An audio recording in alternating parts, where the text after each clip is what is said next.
Just a quick video on separating the wheat from the chaff.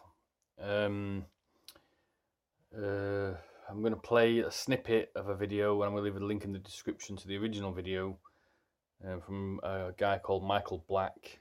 Yellow Submarine reviewed it yesterday. Then I'm going to put a little PDF presentation on the end. Okay, thank you.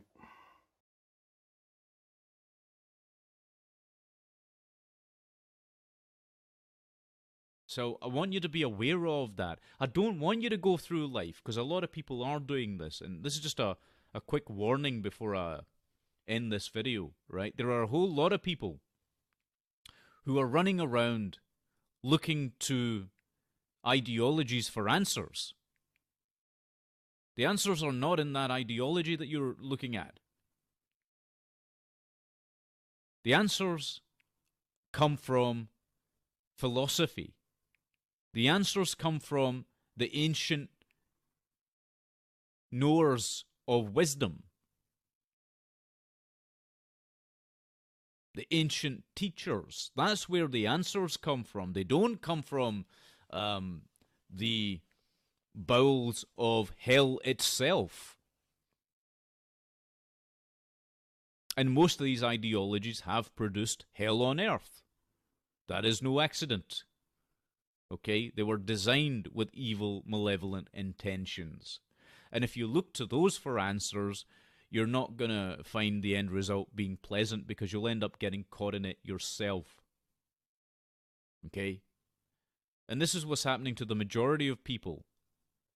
People are reacting out of fear because they're seeing the chaos. They're seeing the chaos and they're reacting out of fear instead of out of courage and strength.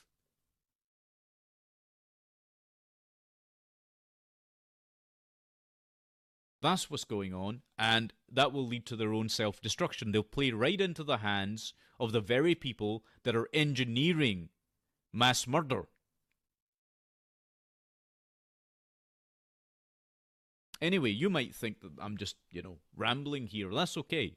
You can dislike what I'm saying as well. You can dislike me. I don't particularly care. What I do care about is that some people at least avoid the chopping block. And those that have the sense to listen and understand will probably avoid the chopping block. You have to... The world of the future, you see, is going to be a really bad dystopia. And so you're going to have to demonstrate exceptionalism to survive. You're going to have to demonstrate... I'm going to tell you, right? I was hoping to save this for a later point. But I'll give you a brief snippet of how this is going to play out, okay? You see, what's going to happen is that people are going to be categorized based on their own preferences, choices, and abilities. Okay, that's what's going to happen. And so, everything that you're seeing happen in the political arena right now, right, is designed to filter. It's a filtration system. It's designed to test people to see whether they do become ideologically possessed. Because here's the thing, the folks that rule the roost, they don't want people who are easily manipulated around, right? They don't want them around because they'll serve no purpose. This world right now, this system that you're living under, is designed to test whether or not you will fall into the traps of becoming ideological, of becoming polarized. Okay, that's what this is all about, by the way, in case you don't know that. If you demonstrate that you have an adherence to a certain ideology, you'll be dead faster than you realize. Okay, and I'm not kidding about that. You will actually see this play out.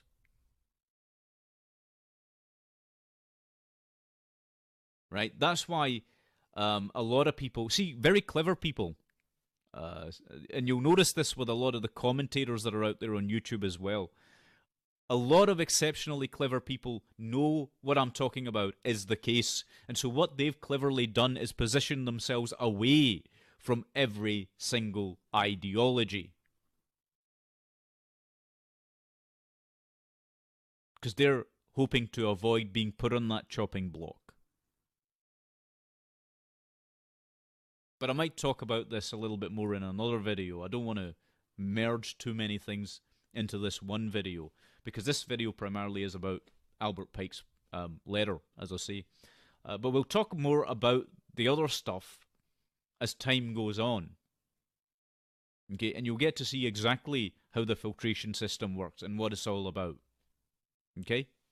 Anyway, for the time being, thank you very much for watching. Take good care of yourselves, and God bless all of you.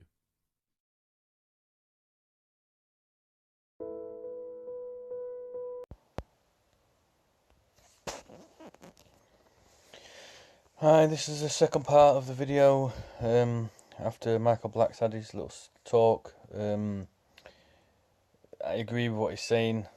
This is a filtration system. This is where all this stuff is being released. And he was on about polarised thinking, so it's just a little thing here on polarised thinking. Beware of polarised thinking.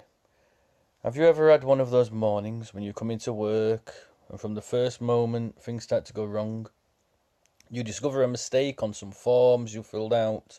Someone criticises you for a decision you made. A customer points out that you didn't give him what you promised. Just one negative thing after another.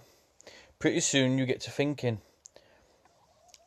I just never seem to be able to do things right.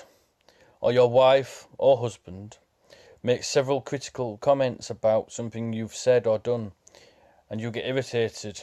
You turn to your spouse and mumble, you're always picking on me. These are examples of polarised thinking. Polarised thinking means you swing all the way out to one end of a two-sided continuum.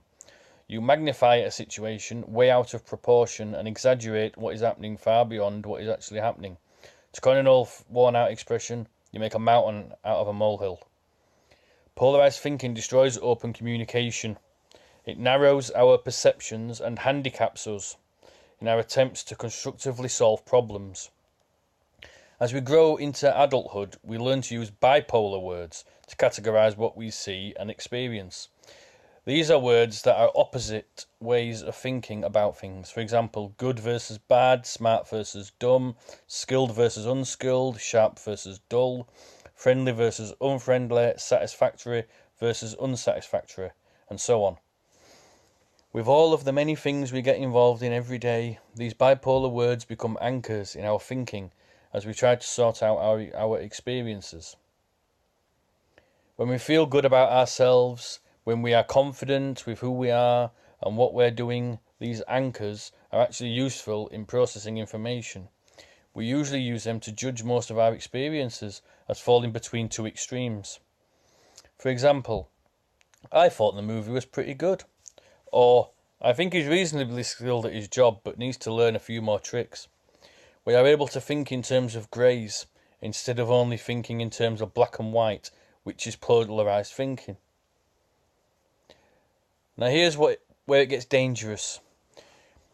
When we are feeling stressed or attacked or threatened, we often swing all the way out to our negative anchors. We lose our greys and start thinking in blacks and whites. Everything becomes all or nothing. In other words, we polarise our thinking. I'm upset becomes I'm furious. That wasn't such a smart thing to do becomes that was utterly stupid. You didn't do that the right way becomes you never do anything right. And what happens when we start thinking that way? Our interactions with others begins to fall apart.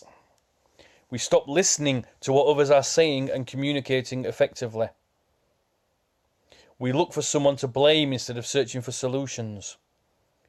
We attack instead of problem solve.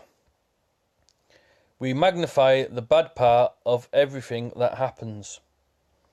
We end up feeling miserable and stimulating everyone else around us to feel miserable. Why do we think in black and whites when we are attacked or threatened? It's because our emotions take over.